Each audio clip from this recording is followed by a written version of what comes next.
On this episode, I have a candid discussion with a risk-taking CMO who also happens to be my former boss.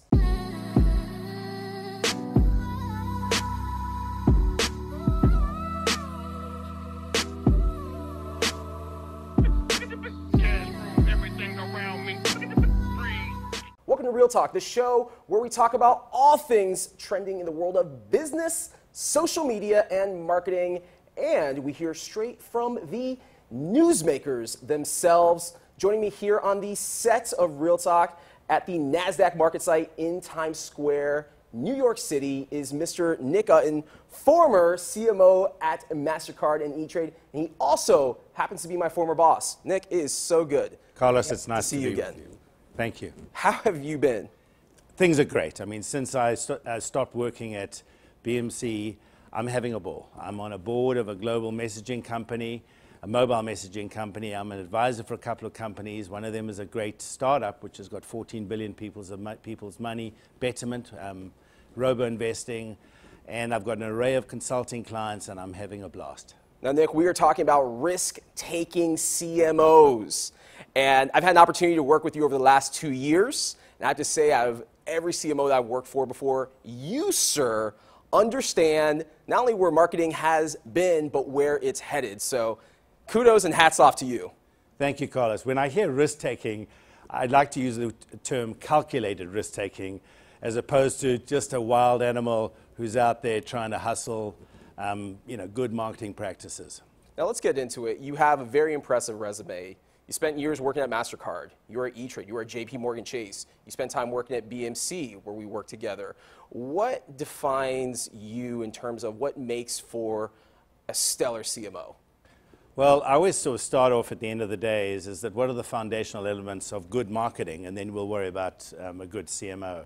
Is you've got to acquire customers, say in the service world, you've got to keep them, and you've got to cross-sell them as cost-effectively as possible with segmentation, etc. You know, there's the strategy, there's the structure, there's the process, and there's the execution. And ultimately, it's about exciting and delighting customers, but at the same time, optimizing the revenue curve, because that's key. As a CMO, you know, I've kind of looked at this process and said, let's follow best practices. Let's push the envelope as hard as we can and push the people that work for these companies to make sure that they're all committed, passionate about what they do. When you get some of those elements right, then you've got a good chance of being successful, or a better chance of being successful. Now, I come from the new media side, from social media. I know from my time in working with you, things like impressions are what you refer to as fluffy metrics. You know, coming from South Africa, whereby you had a limited number of media options. I mean, television only started in 1974. And people say, what do you mean 1974? What happened before that? We had radio. And you had to have, any commercial in 9 to 12 languages, et cetera, et cetera. So fast forwarding to sort of the new world, metrics are key, but there's hard metrics and there's a hell of a lot of soft metrics which are full of BS. And one of the things I kind of pride myself on, is to say, be very involved in the media, planning and optimization and execution, and make sure that those metrics justify those decisions and fail fast, i.e. some of the tests we do not work. Some of the metrics shared by media partners are full of fluff. They're not substantive, and quite frankly, they look great on a sheet of paper, on a digital imprint, or on a digital file, but they do not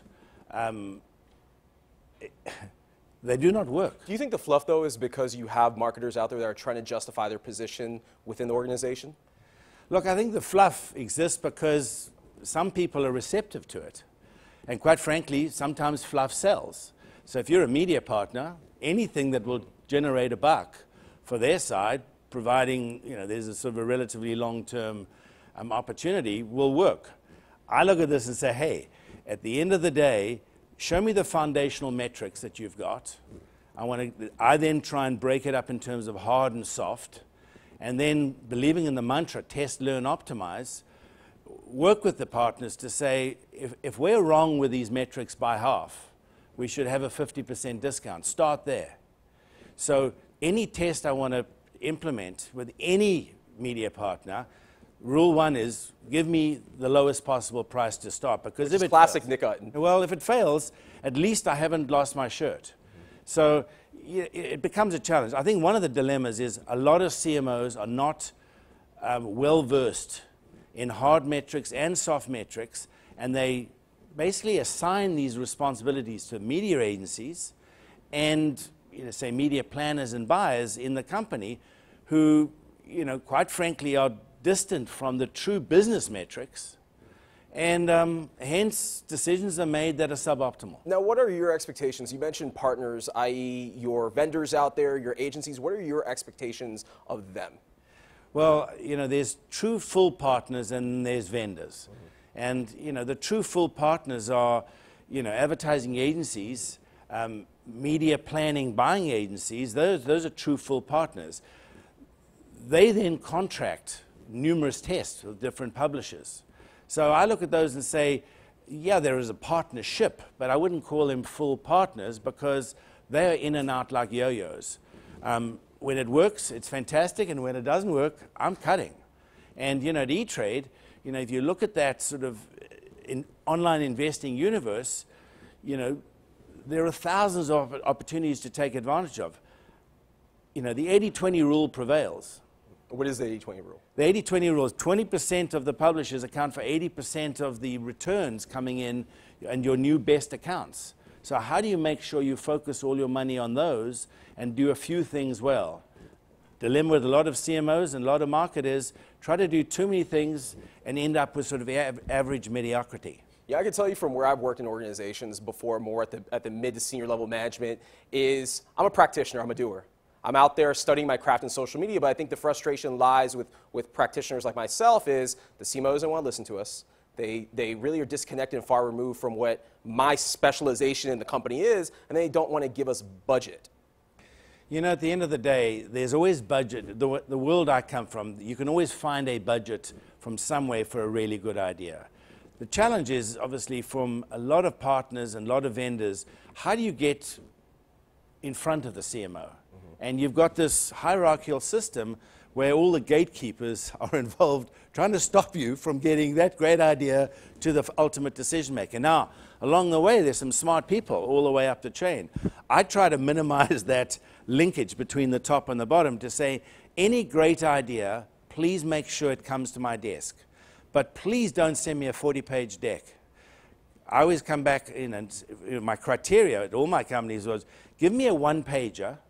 What do you do, and why should I meet with you, and how can you help me?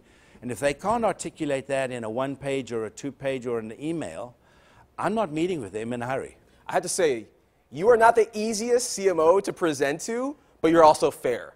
Because I like your style of you'll hear out your employees, you'll provide them feedback, which is very honest, candid feedback, and you've got your line, what are the ahas, so what are the key discovery points, and you also have this infamous line, which is, how do we take this up 3 flights of stairs? Carlos, you remind me of the good old days for a couple of years when we worked together. I think optimization is a key part of any marketer's objectives, KPIs. One of the things I've always kind of prided myself is that how do you push the envelope and get up 3 flights of stairs in terms of creative messaging, planning, optimization, and ultimately execution. And I don't know the answers at the beginning, but with smart people with metrics and a fact-driven approach, that helps. Now, I push hard because, not everybody approaches every single project, every dollar spent in that same way. But, that's worked for me, and I continue to follow that principle. And I do stub my toes along the way in terms of making some mistakes. But the test, learn, optimize mantra is the only solution towards optimization. Which I love that mantra. Now let's talk about risk-taking Nick. So at E-Trade, you came up with the talking baby. It was a risk-taking expedition, but I did have a gun at my head with a team of people whereby, some infamous analyst at Citibank came up with a line, there is a chance that E-Trade could go bankrupt. Fast forward, there was a run on the bank. and over $15 billion of cash and money and investments moved out of the system, but fast. And we took a step back and said, if this continues, we will not be around. So I went to the then CEO, and I said, I need a brand damage fund. And he said, what does that mean? I said, look, I made up the term, but we need money to reassure customers who are leaving in droves with money moving out. And if we don't try and protect this brand, firstly, E-Trade won't exist, the board won't exist, and none of us will have jobs. Fast forward, we hired Gray, and there's a guy called Tor Myron who was Chief Creative Officer, he's now at Apple, who came up with a conceptualized idea of the baby for a Super Bowl commercial. And that Super Bowl was 5 weeks away. And when I saw it, I said, I think that's one of the most brilliant concepts I've ever seen. Let's pre-test it quickly, and let's go for it. Cut a long story short, he had a second idea, and that was the baby puking on national television saying, so easy a baby can do it, but hysterically funny and different. And he came up with a second concept whereby we had a second commercial. And basically, I ended up negotiating with CBS to give us a discounted rate for the second commercial at a lower price. So I bought two commercials. And there's this perverse logic that any company buying 2 spots in the Super Bowl, reaching 110 million people, there's no ways they're going bankrupt. And it was a calculated risk, but every time we showed it to small audiences, everybody responded favorably. But the day of the Super Bowl, I was a nervous puppy with a group of people at E-Trade and also So you were having chicken wings and Bud Light then? I was nervous, but quite frankly, as it ran, you then just looked to the social media chatter and just said, you know what, we've hit the ball out the park. And long story short, between those two ads and a massive effort by the head of the brokerage group on the phone with customers, on email with customers, on the website, reassuring customers that E-Trade was a really strong foundational company with good, with a good foundation, and helped our credibility. We stopped the run on the bank, thank God, and we kept going with that campaign for 6 more years. Yeah, it's a very famous campaign. I've seen it many times, and once again, a testament to you as a risk taker. Now, you mentioned social media. I heard that in there. Yeah. You've worked in marketing for some time, so you've seen this evolution from traditional to digital and social. Would you say that you are a proponent of social media? I'm absolutely a proponent, but the trick is, what's the perfect mix? But let me just take a step back. When I got to E-Trade, in 2007, 2006-ish, the online spend was less than 10%. Now you say, who's the target audience? Very quickly, digitally inclined folk, et cetera, how can 10% be right? So I went to the board and I said, I think the true number should be towards 30 to 40% online. And they said, well, why don't you do it in one step? And I said, because if I'm wrong, E-Trade loses and I lose my job. So what we did is we did a number of tests. Yahoo from zero, we eventually spent about $18 million a year with them, etc. So firstly, the evolution was prove that online works. Secondly is we did numerous tests in the social media space and quite frankly struggled to nail a perfect mix of social with the online mix. We struggled because when we did numerous tests with Facebook in the early days, we certainly got customers coming in, but they were about a quarter of the value of the average customer coming in via digital and, say, analog. So net-net, I'm a proponent of social, but I believe it has the law of diminishing returns hits. This doesn't become 100% social and zero everything else. It's a mix of what's the mix between digital, including social, and then analog. And there's still a space for analog. And you see, this is where I have to go ahead and push back on you, if that's okay. Absolutely. So social media, you can do targeting. You can truly measure the ROI because you can see real numbers of who is consuming and seeing your content, who's moving forward, who's advancing from Facebook, say, over to your website, who converts if we're now talking about B2B. Print, TV, radio, do you have access to those same metrics? You don't. You have different metrics. But let me just take a step back and say the way I look at it is, a 30-second commercial is 30 seconds long and a mile wide, someone once said. It's got multidimensional elements. A social message is worth some other value, but it's certainly not the same value as a 30-second. So I look at this across the spectrum and said there's a space for it, but in the post-click, post-view arena, whereby if I click on a search ad via Google, definitively, and they go to the website, I know definitively who came. This whole attribution model and modeling, I look at that, there's a lot of fluff there in terms of every company coming along and saying that's the attribution. Saying, hold on. There were 43 ads on that page of, say, AOL. How do you know that caused the impression and the visit later? Social the same way. So I look at this and say there's degrees of finite measurement. Digital search, paid search, definitive. Attribution, question mark. Social, even there's a question mark, because I know they came in, but ultimately when I look at the pool of customers, and this is a live test which we did, the Facebook customer gave us between 1/3 and 1/4 of the opening account value as the average analog digital customer. So I look at this and say, this is a math exercise. So I love social, I believe in social, but it's not just shotgun social. This is very targeted social to say, okay, in the B2B space, if you don't have, say, LinkedIn in your mix, you're missing something. Now, I work with a safari company, Wilderness Safaris, which is one of the preeminent luxury safaris providers. Instagram and those videos and those magnificent photographs, sharing experiences, you can't beat that experience communication that they've got, say, versus a Twitter feed. It's different. So I look at each one of these differently, but at the same time as that, I confess, I'm a digital immigrant, and I've got to stay on top of all these social trends and the metrics, and then say, okay, prove it to me that this will work in our environment, whether it's a robo-investing company or a safari company or a data analytics company.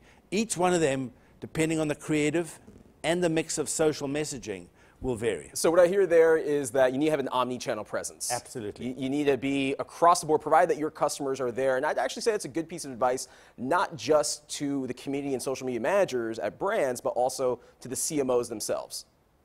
Look, omni-channel is key, but I always come back to, within omni-channel, micro-targeting. I mean, I'm working with the world's largest, fastest growing electronic bond trading company called Market Access.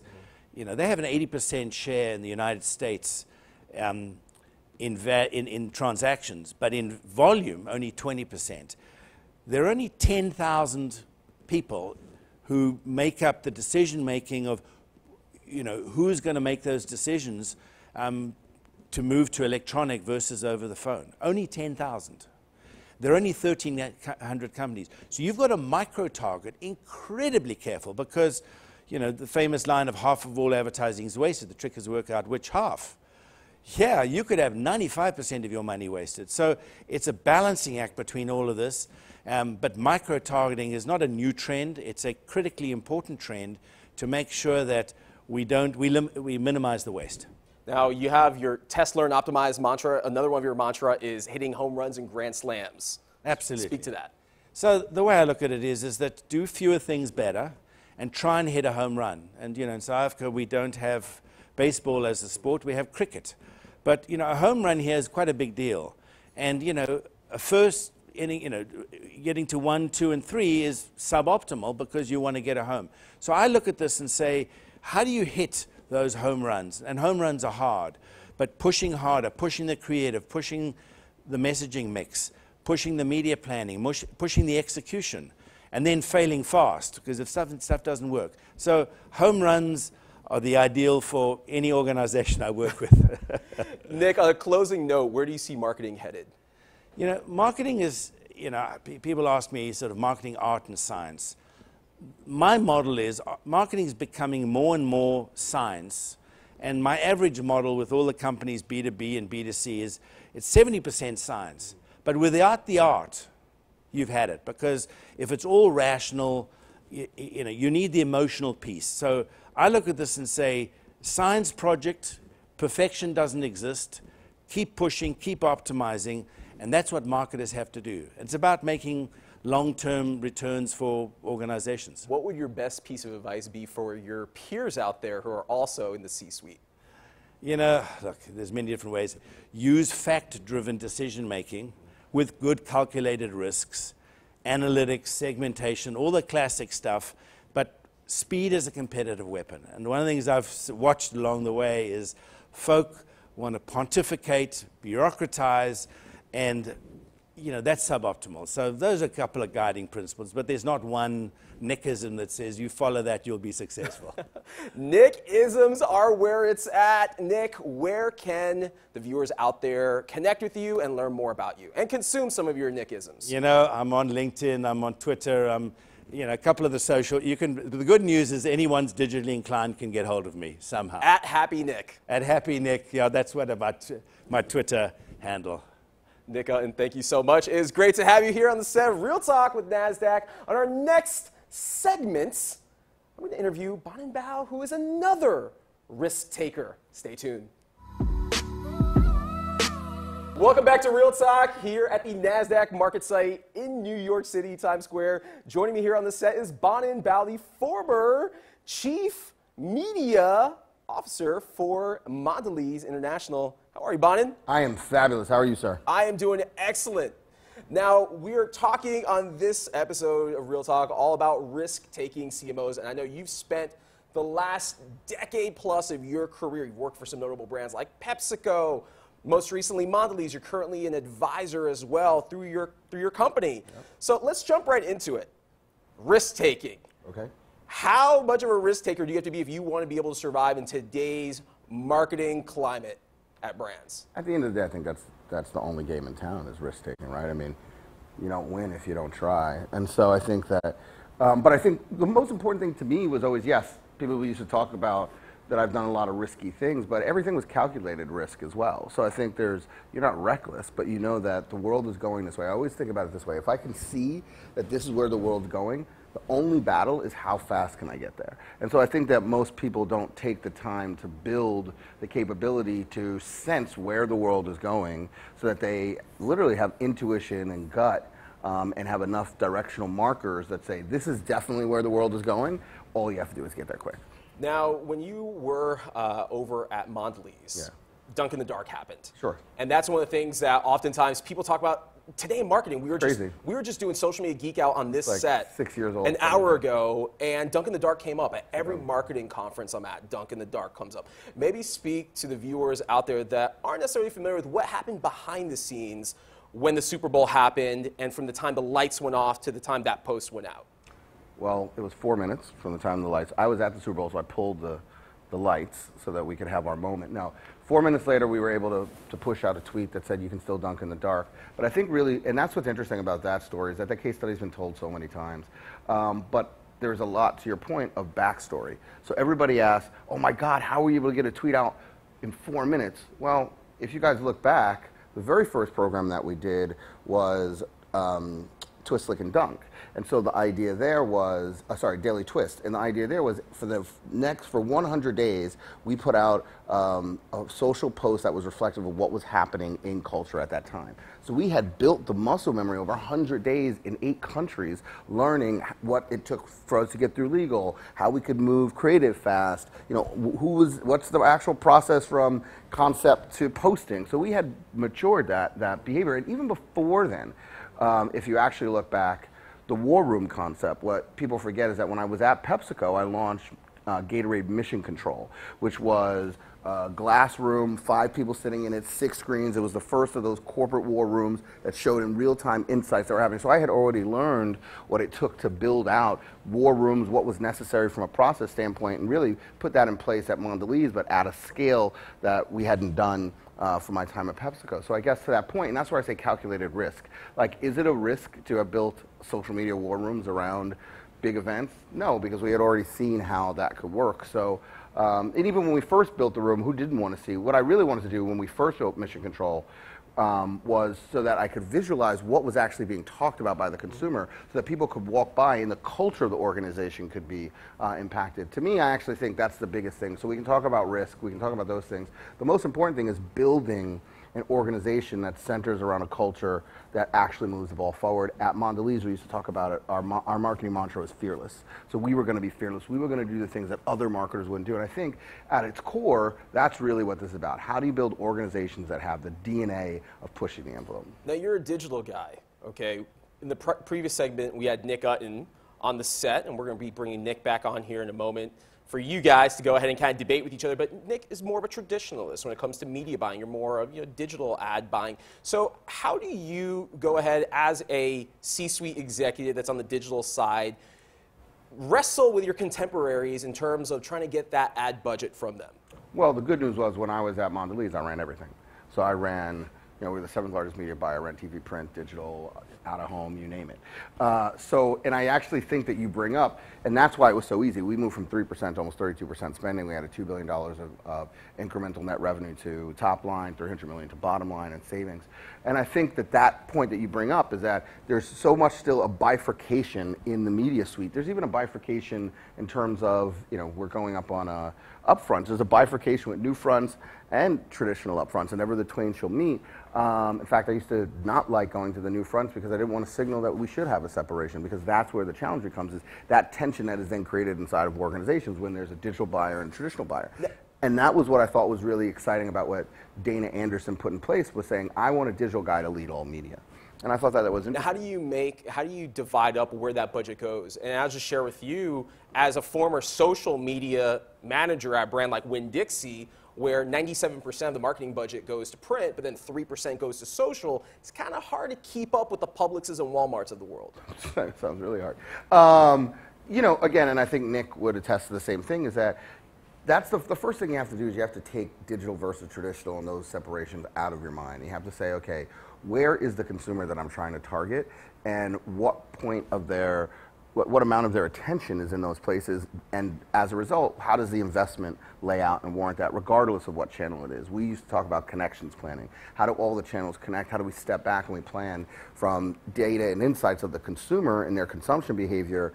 And also, then the other piece that's important is, what are you trying to get them to do? So we can say digital, print, If I'm trying to get them to pick up another pack of gum at point of sale, then those big billboards that used to sit behind registers are really important to me. And so I think that's really, what am I trying to do? What does the creative warrant? Sometimes the creative is much better. And I remember IBM did a campaign, it was Living Cities, and they did, one of the out-of-home pieces was a bench, and it was an ad that then curled into a bench. Now, couldn't do that digitally. That was, I think I think it's much more nuanced, and I think, Nick talked about it earlier, which is it's becoming more science than art, but it's also the art of science. And so I think that's where I think we have to really begin to move away from traditional versus digital, and really think about, how do we continue to put the customer and the objectives at the center. Now, since we're talking about risk-taking, are you impressed by the state of marketing today when you look at the landscape of all the top brands? Yeah, I think that the only thing that I would like to see more of is ownership of our importance and culture.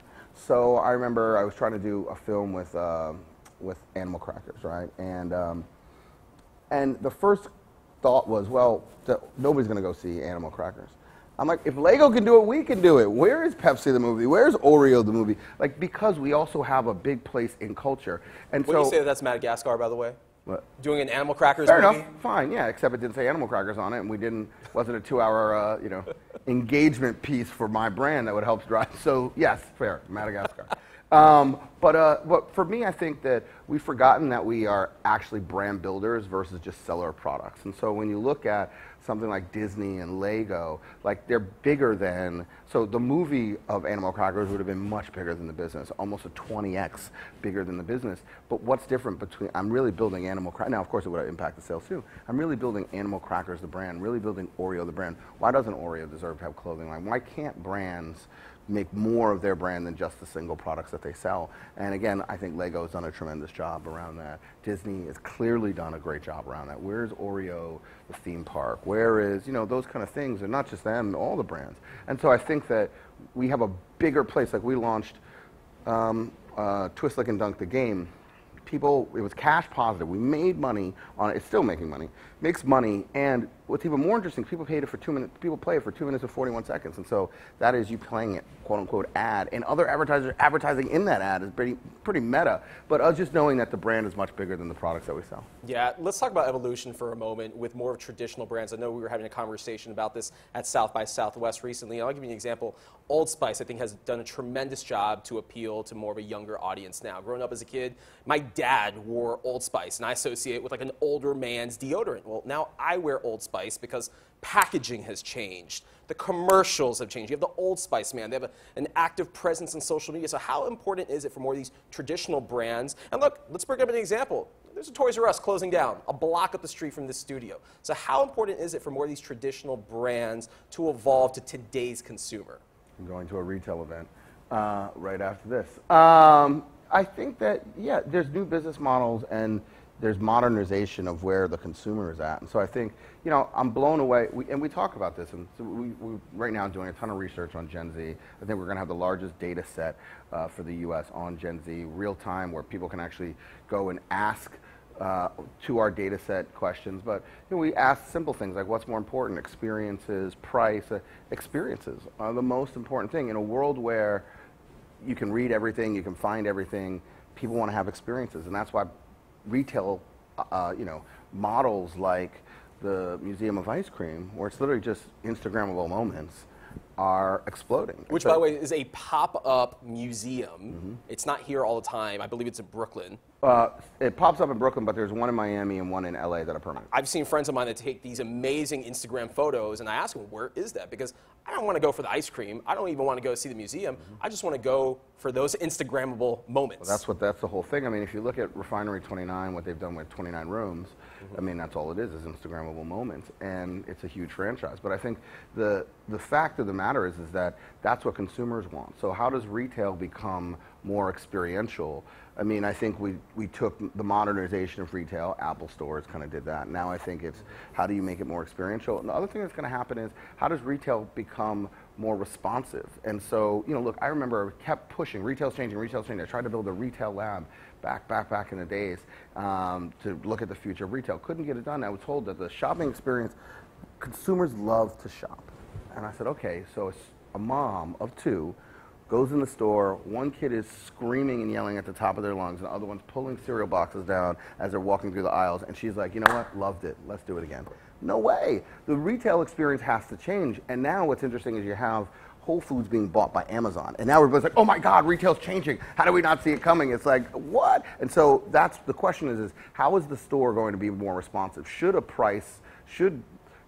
Gatorade cost more when it's hotter out? I don't know if that's the answer, but if you really look at the way the internet operates, how are we going to digitize those store and that retail, and then also how does retail become more experiential? And look, 10 years from now, 15 years from now, it might be a different wave. To your point, evolution, and more scary than evolution is that the consumer is moving at a pace that we've never seen before. So we asked, and you know, Snapchat is still doing better across the Gen Z, you know, the folks that we asked, than Instagram and Facebook. I was blown away. The mistake that I see, you know, we're right here in Times Square. You look out this window and you see literally thousands of people walking by. There's billboards. I've been taking a look at the billboards above. It's crazy. Yeah, it's crazy, right? But none of these billboards are driving me back to this. No, of course not. Not one of them. Not one of them is saying, go to this hashtag for an experience, take a photo here in Times Square, take a photo, like you've got all this retail space. No one's leveraging that. Where I see the marketing mix is still divided, and you've got outdoor, at home, and digital, which are all completely different silos. I mean, that's why we built connection planning, so that you would actually look at a map and see where's the drop-off. Okay, we left somebody at a billboard. Can we take them to a phone? And how do we integrate that into communication? And it rose the impact of our advertising over the four and a half years, or 4 years that it was, well, we were, at least during the time I was there. But I agree with you. I think that people aren't thinking holistically about how do I connect all these dots. More important for me right now, the biggest challenge is going to be most manufacturers are data poor, but yet the guys that are winning are data rich. So when you look at the Dollar Shave Clubs of the world, I tried to buy Nature Box before I left, and you look at like a Nature Box, those guys are all data rich. And that's why they know, not only do they know everything about their consumer, they can predict the purchase behaviors because they've understood the lifetime value and behavior of that consumer. And so that's what we have to ask. Would I be willing to sell, everybody can get a free soda if they just text me?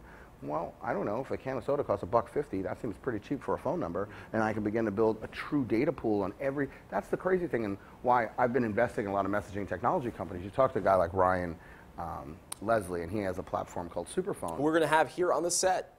Boom. In a couple weeks. There you go. So Ryan, if you want to come back, let's get you on with I love a good Ryan. Ryan's, I think, a visionary in this space, and he came up with the same problem after selling, you know, a tremendous album before. He said, why can't I just sell it to every single bought my album before? Because he didn't know who they were. And so he said, well, let me fix that. And that's the question we should ask, is why can't I just sell the same product to the person who bought it before? Clearly you made an indication that you like it, but I don't know who you are. Right. I have nothing. And so that chasm has to be fixed. But they're not, I still firmly believe there's a lot of people that just don't believe the future is really where it is. What would you say in 30 seconds is your biggest piece of advice or tip to your marketing contemporaries?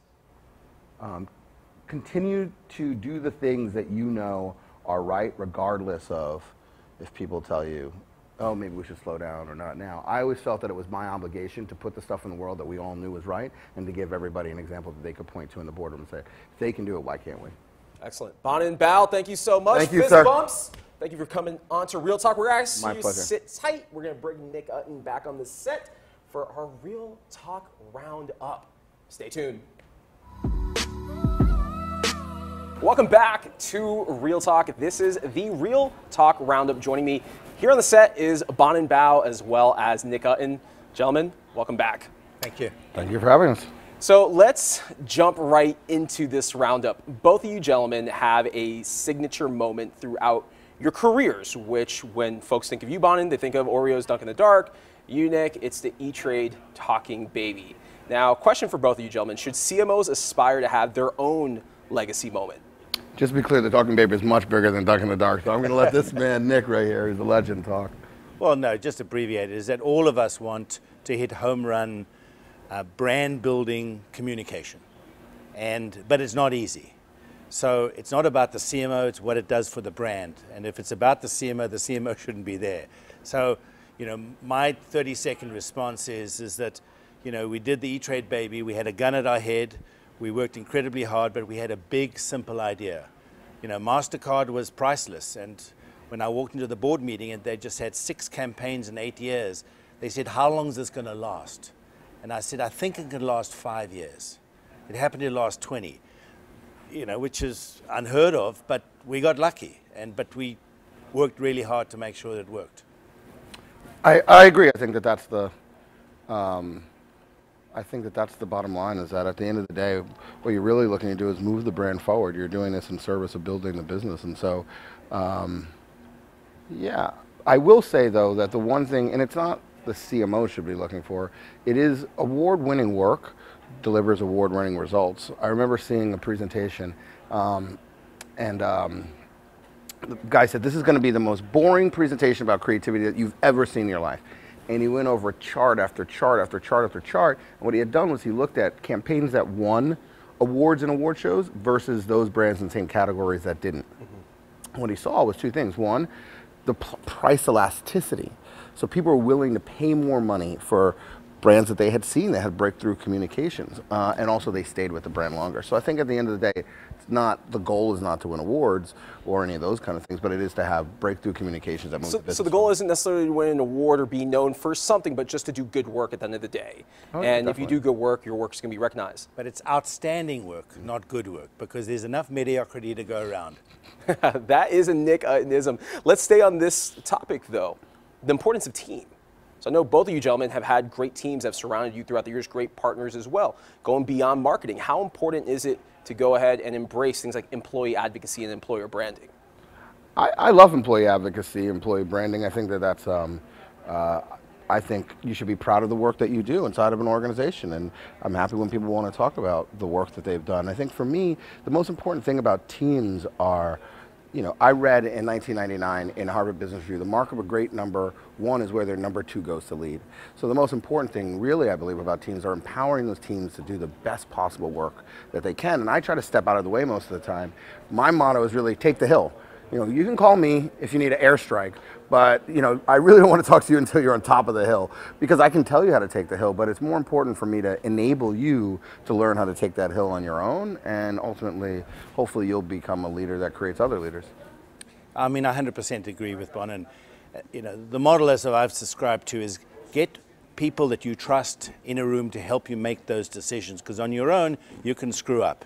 But when you get a compounders of the wisdom of small crowds, not big crowds, you have a better chance. Also, they feel empowered. In terms of employee advocacy, I always use the expression, be a brand ambassador for the company that pays you your rent, and be proud of it, and extend that message across your social network as much as you can. Because if you feel proud and the word gets out, you know, that helps tremendously in the long-term brand building exercise. Now, do you gentlemen as executives recommend that companies hire for experience, or should they hire based on talent potential? Carry on, Bonin. You got the quick answer. No, it's a hard question. And I just say it because so many. I like both potential and experience, fit. I think but I do think they should hire on difference. I think for me the most important thing is that if everybody looks the same in the room, and I'm not talking about race or not even that. For me, really, it's thinking. Like, you don't want everybody who thinks exactly the same, because then you get ideas that are always exactly the same. What you want is people who come from different points of view. And to me, I think that trusted circle, that to me is being able to create. It's like baseball teams aren't made up of pitchers. You know, it's like, no, people come with different skill sets. So I think that to me is the most important thing, is diversity of thought. Well, I say this because we have this Generation Z takeover that's getting ready to come into corporate America as these 18 and 19-year-olds decide to forego college. 21. So you mentioned MLB, going back to when the NBA would draft players right out of high school. You have a lot of Gen Zers that they know social and digital and they get marketing. They just don't have the experience. So what do you say to that, Nick? I mean, I say hire for smarts. Okay. As a critical deciding factor. Smarts, passion, and career runway. Can they truly make a difference on the team? And if you get all like-minded look and feel and people, you will not end up with the best result. So a compounded sort of mix of what Bonin just said and the smarts. And if you look at, you know, sort of where the world's going, it's going more digital. Digital immigrants weren't brought up with this. We're still learning. I'm still learning. These folk, at E-Trade, I was the old man there. Average age was 25, 26 years old. They educating me and saying, hey, we're missing a trick here. And standing up and feeling. So that as a team member was key, because you sit there and say, hold on. Without that passion and that smarts and that will to win, you end up with mediocrity again, and that's the kiss of death. On the closing note, gentlemen, Facebook has been under fire recently for the Cambridge Analytica scandal. Is Facebook going away? No, I don't think Facebook. I don't think Facebook is going away by any stretch of the imagination today. But I do think that businesses have to evolve, and what we don't think about is that Facebook, as its core platform, is old. And so. Here's what I think is interesting, more than that about Facebook, is everybody talks about digital transformation. I've never seen a company do it well like I have seen Facebook do. And I don't want to give them credit for changing the world, but when they first IPO'd, everybody said, oh, they're going to fail, they're not a mobile company. And Zuckerberg said, anybody who wants to now show me a new feature, only show it to me on a mobile phone. Overnight, he turned that business around. When he wanted to clean up the news feed, he said, we want to make our product better. So we're actually going to lose revenue. Not a lot of companies will do that. When he bought WhatsApp, people questioned it. When he bought Instagram, people questioned it. So that business has a lot of unique instincts on where the world is going. And ultimately, I think if they continue truly to fulfill their ethos of building a good quality product for the consumers, and they rewrite what potentially some people think are some of the challenges, I think they have longevity. But I do think even that business too shall face challenges and must evolve. Do you think CMOs and brands will go ahead and cut back on their ad spend on Facebook, or will they overlook the potential data scandal or breach? And they've stubbed their toes, and a couple of companies have pulled back. But long-term and medium-term, they're going to need to make the best decisions for the ROIs. And if it's about punishing Facebook for a indiscretion, I'm not sure that's going to live long. What I do believe is that Facebook is going to continue to pivot and be successful as much as they can. And marketers and CMOs are going to be pushing them to say, are you truly delivering against the promise that we bought against? Is your price point right? And let's be honest, there are two big companies, the Googles and the Facebook, that dominate this space. And my belief is in the next 10 years, They will continue to dominate, but in a different way. Here's a toss-up for both of you gentlemen. Where, if you could pick one medium, one channel, where should companies be spending their ad dollars? I'm bullish on LinkedIn. Why is that? I know that sounds crazy, but I think LinkedIn is an underutilized platform for what it can deliver. I mean, look, I think it all depends. Even in B2C? Specifically in B2C, Really? I think Okay. we ran some B2C work. Now, look, it might not be the right space, but I guess my point is it's evolving and maturing, and I think there's going to be something interesting that'll happen there. But it all depends on what brand, It's So hard we've to got say what's LinkedIn advertising for B2C. being provocative. Nick. My swing from the fences is digital video is going to continue to accelerate. And I was a skeptic at the beginning. It'll hit the law of diminishing returns at some point in time, but I'm a big fan of digital video as a key digital medium that hasn't been fully developed to its full potential. If I could be one more, sorry. But you avoided the question, though, medium, though. So digital video is the content.